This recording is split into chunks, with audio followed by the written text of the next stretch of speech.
या सड़क परियोजनाएं, ऐसी कई सौगातें छत्तीसगढ़ को मिली हैं, लेकिन सियासी गलियारों में इसे 2023 के विधानसभा चुनाव से जोड़कर देखा जा रहा है। पेश है ये रिपोर्ट।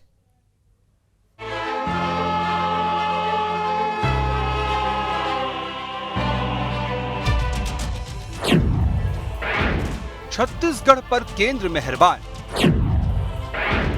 क्या 2023 पर है आला कमान का ध्यान? जी हां, दिवाली से ठीक पहले छत्तीसगढ़ वासियों को केंद्र की ओर से एक बड़ी सौगात दी गई है।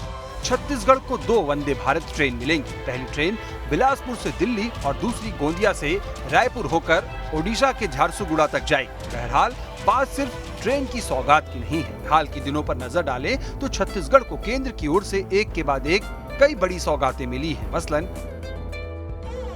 2 अक्टूबर को वंदे भारत ट्रेन की सौगात मिली, 3 अक्टूबर को बिलासपुर इंदौर विमान सेवा की सौगात मिली।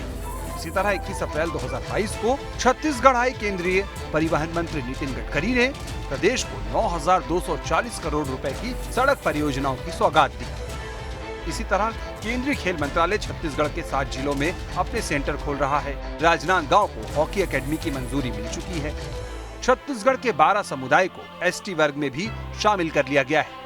तो एक तरफ छत्तीसगढ़ कांग्रेस लगातार केंद्र पर भेदभाव का आरोप लगाती है और इसे लेकर छत्तीसगढ़ बीजेपी को घेरती भी है, तो अब दूसरी तरफ केंद्र की सौगातें छत्तीसगढ़ बीजेपी के रिवाइवल के लिए किसी रामबाण से कम नहीं रहने वाली है। बहरहाल इस पर कांग्रेस बीजेपी का क्या कहना है, ये सुनिए। नहीं तो 25 रुपए एक मुश्त कीमत भूपेश सरकार किसानों को देती, लेकिन मोदी सरकार ने क्या किया?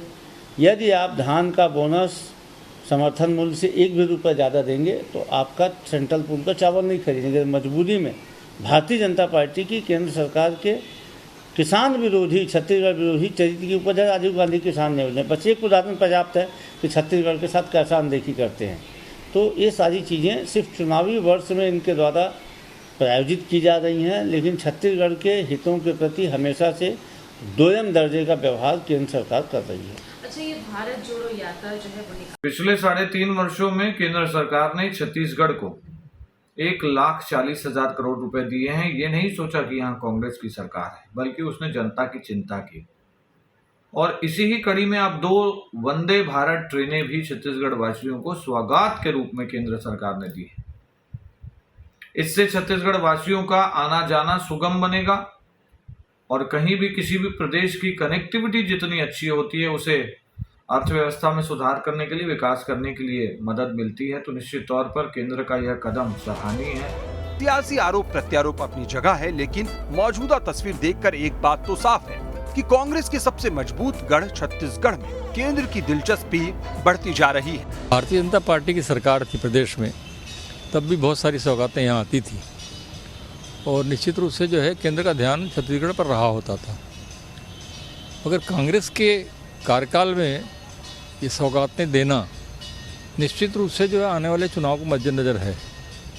और जो यहाँ स्थिति पूरी जड़ की स्थिति ही दिख रही है, बिल्कुल कमज़ोर पड़ गई है भारतीय जनता पार्टी। कार्यकर्ता उत्साहित नहीं है।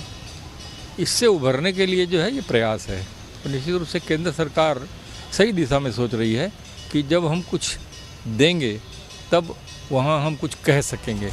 एक तरफ केंद्र के तमाम बड़े नेता छत्तीसगढ़ का दौरा कर रहे हैं, तो दूसरी तरफ केंद्रीय योजनाओं के जरिए बीजेपी अपनी खोई जमीन वापस पाने की कवायद में है। छत्तीसगढ़ में 2023 में विधानसभा चुनाव होने हैं। ऐसे में कांग्रेस जहां भूपेश सरकार के कामकाज को लोगों के बीच लेकर जाएगी, तो वहीं बीजेपी भी कोशिश करेगी कि मोदी सरकार की योजनाओं को चुनावों में भुनाकर लीड बनाई जा सके।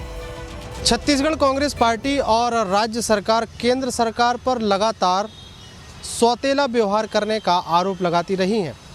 बावजूद इसके केंद्र सरकार द्वारा पिछले लंबे समय से छत्तीसगढ़ को कई सौगातें दी जा रही हैं।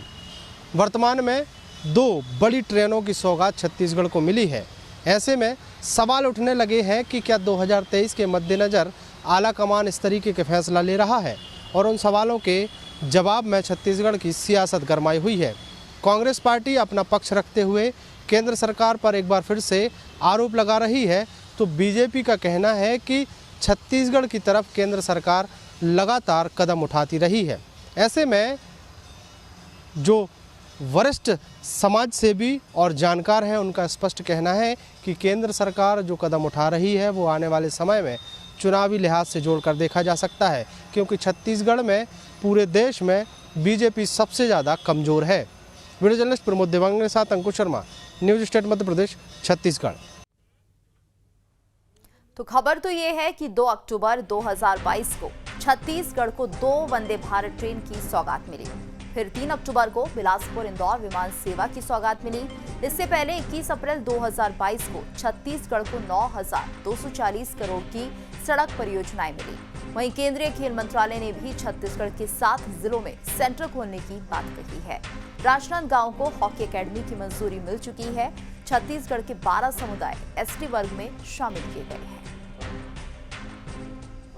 और आखिर में अब आपको मध्य प्रदेश छत्तीसगढ़ की वो जानकारी देंगे जिसके बारे में शायद कम ही लोग जानते होंगे। तो बता दें आपको कि 2013 के विधानसभा चुनाव में बीजेपी को बम्पर सीट मिली और 2013 में बीजेपी को 230 में से 165 सीटों पर जीत मिली। वहीं 2013 में ही कांग्रेस को महज 58 सीटें मिली थी। तो 2013 में कांग्रेस को सीटों का बड़ा नुकसान हुआ था। और इसी के साथ इस खास बुलेटिन में इतना ही। और ज्यादा खबरों को पढ़ने के लिए आप लॉग इन कर सकते हैं हमारी वेबसाइट newsstate.com पर। इसके साथ साथ ट्विटर, फेसबुक